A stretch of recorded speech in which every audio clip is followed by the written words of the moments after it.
friends, welcome to our channel Biology Review. இன்னைக்கு நம்ம சேனல்ல என்ன பார்க்க போறோம்னா இப்போ NEET 2025 May 4 வந்து நடக்க போகுது. இன்னும் கொஞ்ச நாள் தான் இருக்கு சரியா? இப்போ நம்ம எல்லாம் ஃபைனல் மினிட்ல இருக்கீங்க. சோ வந்து கண்டிப்பா ஃபைனல் மினிட்ல அதுவும் ஒரு பெரிய காம்படிட்டிவ் எக்ஸாம் நம்ம நேஷனல் லெவல் நடக்குது. 25 lakhs மெம்பர்ஸ்க்கு மேல நம்ம என்ன பண்றாங்க அட்டெண்ட் பண்றாங்க. கண்டிப்பா ஒரு சின்ன பயம் இருக்க தான் செய்யும் சரியா?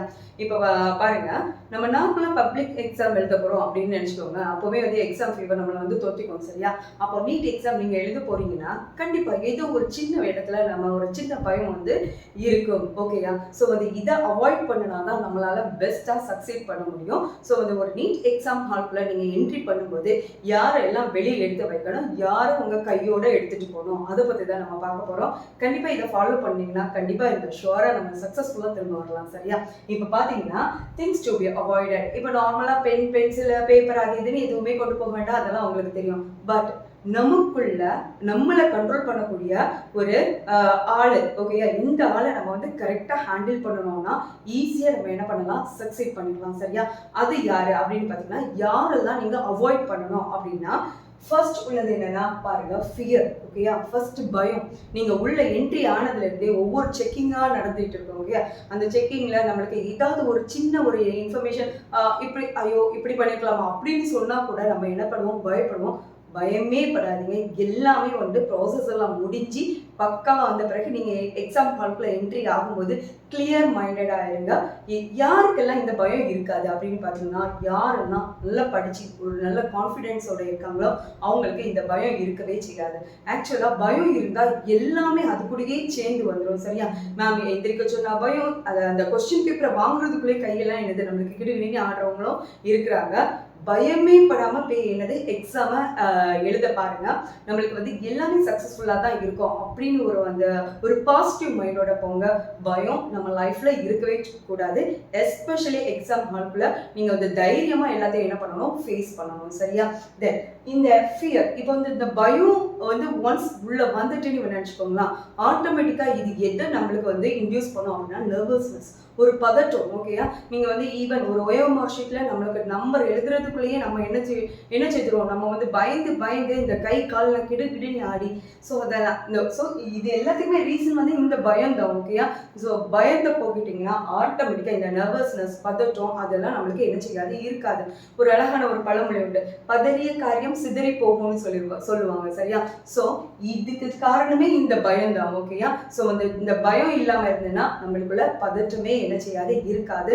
நல்லா வந்து கொஸ்டினை பார்க்கும்போது நம்மளுக்கு எல்லாம் தெரியும். ஃபர்ஸ்ட் கொஸ்டின் பார்த்த உடனே ஐயோ நமக்கு தெரியாதே அப்படின்னு சொல்லி நீங்க என்ன செய்யக்கூடாது, பயப்படவே கூடாது. ஃபர்ஸ்ட் கொஸ்டின்ல ஆப்பு இருந்தாலும் தென் அதுக்கு அடுத்த கொஸ்டின் நம்மளுக்கு என்னதான் இருக்கும், தெரிஞ்சதா தான் இருக்கும் ஓகேயா. இன்னொன்னு நல்லா ஞாபகம் வச்சுக்கோங்க, நமக்கு தெரியல அப்படின்னு இருந்ததுன்னா நம்மளே மாதிரி நம்ம ஃப்ரெண்ட்ஸ்க்கும் அந்த கொஸ்டின்ல ஸ்ட்ரகிள் ஆக தான் செய்வாங்க. ஸோ அதுக்காக நம்ம என்ன பண்ணணும், ஐயோ அவங்க எழுதியிருப்பாங்களோ இப்படி எழுதியிருப்பாங்களோ அப்படிலாம் நீங்க என்ன செய்ய வேண்டாம், நினைக்கவே வேண்டாம். ஸோ பயமும் வேண்டாம், அதுக்கடுத்து நம்மளுக்கு எனக்கு பதற்றமும் வேண்டாம் சரியா? தென் அடுத்தது பாத்தீங்கன்னா ஓவர் திங்கிங் ஓகேயா. இப்போ கொஸ்டினா நீங்க பாத்தீங்கன்னா இப்போ first biology most probably biology attend பண்ணுவீங்க, தென் கெமிஸ்ட்ரி, அதுக்கப்புறம் தான் பிசிக்ஸ். இப்படி எழுதும்போது அந்த டஃப்னஸ் லெவல் மேபி எனக்கு கூடலாம் இல்லைன்னா வந்து எனக்கு குறையலாம். ஸோ அது கொஞ்சம் கூடிச்சுனாலும் ரொம்ப ஓவர் திங்க் ஆகிடக்கூடாது.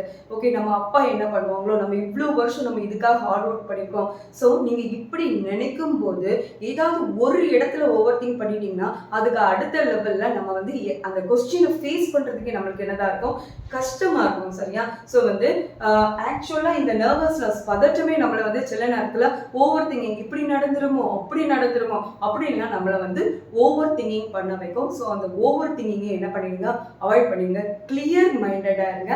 அண்ட் ஒன் மோர் திங் ஓகேயா, நெகட்டிவ் திங்கிங் ஓகேயா. நெகட்டிவ் திங்கிங் நம்ம லைஃப்ல எக்ஸாம் ஹால்ல மட்டும் கிடையாது, நம்ம லைஃப்லயே அந்த நெகட்டிவ் திங்கிங் இருக்கக்கூடாது.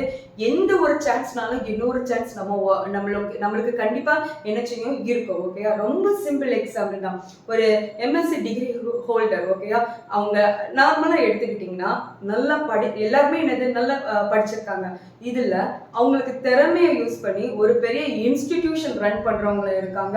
அதே MSc டிகிரி வச்சுட்டு நம்மளுக்கு நார்மலா ஒரு கடையில வேலை பார்க்குறவங்களும் இருக்காங்க ஓகேயா.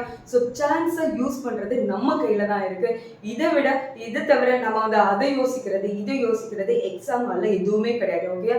என்ன நீங்க படிச்சிருக்கீங்களோ அதுதான் அதுல இருக்க போகுது. அதை வந்து நம்ம என்னது கேர்ஃபுல்லா நீங்க என்ன செய்யணும், அட்டென்ட் பண்ணணும். அப்படி இருந்தாலே இதுல எதுவுமே நம்மள என்ன செய்யாது, வந்து அட்டாக் பண்ணாது. ஸோ ப்ளீஸ் இதை மட்டும் நீங்க இது பண்ணுங்க. பயப்படாதீங்க, நர்வஸ் ஆகாதீங்க. At the same time over thinking and also negative thinking இது எதுவுமே இருக்கக்கூடாது. ஓகே, அப்போ நம்ம கூட யாரை எடுத்துக்கிட்டு போனோம் அப்படின்னு பார்த்தீங்கன்னா அதில் 3 பேர் இருக்கிறாங்க. அது யாருன்னா ஃபர்ஸ்ட் உள்ளது பார்த்தீங்கன்னா கான்ஃபிடென்ஸ். ஓகே, கான்ஃபிடென்ஸ்னா உங்களுக்கு தெரியும், நம்பிக்கை. ஓகேயா, எந்த ஒரு இப்போ நம்ம ஒரு சின்ன எக்ஸாம்பிள் தான், யாரோ ஒருத்தங்களுக்கு உடம்புக்கு முடியல. இப்போ இந்த உடம்புக்கு முடியாமல் இருக்கும்போது அவங்க மனசுல தைரியம் இருந்துன்னா ஓகே என்னால் முடியும் அப்படின்னா கண்டிப்பாக அந்த வேலையை செய்வாங்க. ஈவன் ஒரு ஹெல்தி பர்சனாக இருந்துட்டு அவங்க மனசுக்குள்ள ஒரு கான்ஃபிடென்ஸ் இல்லைன்னா அவங்களால அந்த ஒரு சின்ன வேலையாக இருந்தால் கூட அதை என்ன செய்ய முடியாது, செய்ய முடியாது. ஸோ இந்த சுச்சுவேஷன் தான் நமக்கு இருக்கக்கூடியது. ஒரு பெரிய லெவல் ஒரு எக்ஸாம் நீங்கள் அட்டென்ட் பண்ண போறீங்க. ஸோ கான்ஃபிடென்ஸ் லெவல் கண்டிப்பா இருக்கணும். ஓகே, நீங்க மார்க் டெஸ்ட் எழுதிருக்கீங்க, நிறைய எழுதிருக்கீங்க, மார்க் மேபி முன்ன பின்ன இருக்கலாம். ஓகே, எல்லாருக்கும் 720 கிடைக்க போறது கிடையாது, எல்லாருக்கும் 650க்கு மேல கிடைக்க போறது கிடையாது. சரியா? ஸோ வந்து நம்ம படிச்சதுக்குள்ள ரிசல்ட் நம்மளுக்கு என்ன செய்யுது, கிடைக்க போகுது. அது அப்படி நினைச்சிட்டு ஒரு கான்ஃபிடென்ஸ் லெவலோட இந்த எக்ஸாம் நீங்க என்ன பண்ணுங்க, மீட் பண்ணுங்க. தென் அதுக்கு அடுத்தது பாத்தீங்கன்னா நாங்க நெகட்டிவ் திங்கிங் இருக்கவே கூடாதுன்னு சொல்லியிருக்கேன், பாசிட்டிவ் திங்கிங். ஓகேயா, கரெக்டா இந்த இதுக்குள்ள நம்ம நிறைய ட்ரிக்ஸ் எல்லாம் படிச்சு நிறைய கொஸ்டின் ப்ராக்டிஸ் பண்ணியிருக்கோம், நிறைய மாக் டெஸ்ட் எழுதிருக்கோம், நிறைய நம்ம என்ன பண்ணியிருக்கோம், இந்த ட்ரிக்ஸ் எல்லாம் வச்சு படிச்சிருக்கோம். நம்மளுக்கு எதுக்கு மறக்கும், மறக்கவே செய்யாது. நம்மளுக்கு ஏதோ ஒரு வகையில கண்டிப்பா அதெல்லாம் ஞாபகம் இருக்கும் அப்படின்னு ஒரு பாசிட்டிவ் திங்கிங்கோட இருக்கணும். சரியா? எந்த காலத்துலையுமே ஸோ இதுக்கு அடுத்து நம்மளுக்கு என்ன நடக்குமோ அப்படின்னு நீங்க யோசிக்கவே வேண்டாம். எல்லாத்துக்குமே என்னது உண்டு, ஆப்ஷன் உண்டு. ஓகேயா? தென் அதுக்கு அடுத்தது அக்செப்டன்ஸ். இது நமக்கு நீட் எக்ஸாமுக்கு மட்டும் கிடையாது, நம்ம லைஃபுக்கே ரொம்ப முக்கியம். நம்மளுக்கு வந்து அக்செப்டன்ஸ். சரியா? இப்போ வந்து ஃபார் எக்ஸாம்பிள் இப்போ நீங்க எந்த ஒரு ரிசல்ட்டாக இருந்தாலும் சரிதான், அது பாசிட்டிவா இருக்கலாம், நெகட்டிவா இருக்கலாம். ஸோ இது எப்படி நமக்கு கிடைச்சது, நம்மளோட ஒர்க்ல. ஓகே, நம்மளோட ஹார்ட் ஒர்க்ல கிடைச்சது. ஸோ இந்த ஹார்ட் ஒர்க்கு கிடைச்ச கிஃப்ட் தான் நம்மளோட ரிசல்ட். இந்த ரிசல்ட்டை பாசிட்டிவா ஹேண்டில் பண்ணி அதை அக்செப்ட் பண்ணிக்கணும். ஒரு எக்ஸாம் மட்டும் கிடையாது, ஒரு நம்ம லைஃப்லயே அப்படிதான். Acceptance is very important. Okay, இது வந்து நம்மள மற்றவங்களை இந்த ஜெலஸ்ல இருந்து நம்மளை வந்து என்னது தள்ளி வைக்கும். நம்மளோட ரிசல்ட் தான் நமக்கு கிடைச்சிருக்கு. அவங்க நல்லா படிச்சிருக்காங்க, ஓகே கிடைச்சிருக்கலாம். நம்ம இன்னும் படிச்சிருந்தா இன்னும் நல்ல நம்மளுக்கு மார்க் கிடைச்சிருக்கலாம். ஸோ இப்படிப்பட்ட ஒரு அக்செப்டன்ஸோட நம்ம இந்த எக்ஸாமை ஹேண்டில் பண்ணுங்க.